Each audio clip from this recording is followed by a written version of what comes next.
Last video के अंदर जिस तरह से हमने करैक्टर को राइट और लेफ़्ट मूव कराया, तो अगले टास्क के अंदर हम अपने करैक्टर को अप और डाउन मूव कराएंगे।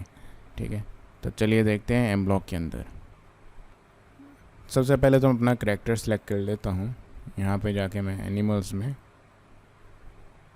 मैं ये बियर सेलेक्ट कर लेता हूँ। ठीक है, इसको यहाँ पे प्लेस कर देता हूँ समथिंग, और बैकग्राउंड सेलेक्ट कर लेता हूँ। ये बैकग्राउंड सेलेक्ट कर लिया। ठीक है,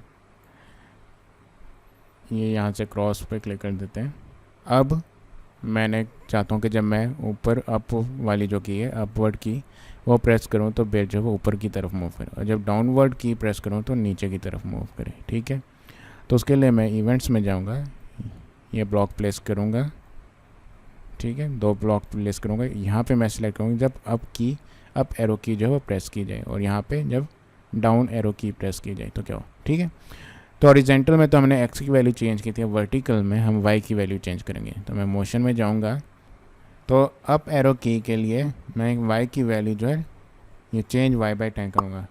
ठीक है, ऊपर मूव करने के लिए वाई के अंदर वैल्यू 10 ऐड करूँगा, और इसी तरीके से डाउन एरो की जो है प्रेस करने पे बेयर जो है नीचे आए, तो उसके लिए मैं y की वैल्यू में से -10 करूँगा, 10 सब्ट्रैक्ट करूँगा। ठीक है, जब भी मैं अपवर्ड की प्रेस करता हूँ आप देखें कि y की वैल्यू जो 10 इंक्रीज़ होती है और बेयर ऊपर की तरफ मूव कर रहा है, और जब डाउनवर्ड की प्रेस करता हूँ तो y की वैल्यू डिक्रीज़ होती है, क्योंकि हर मरतबा उसमें से 10 सब्ट्रैक्ट किया जाता है।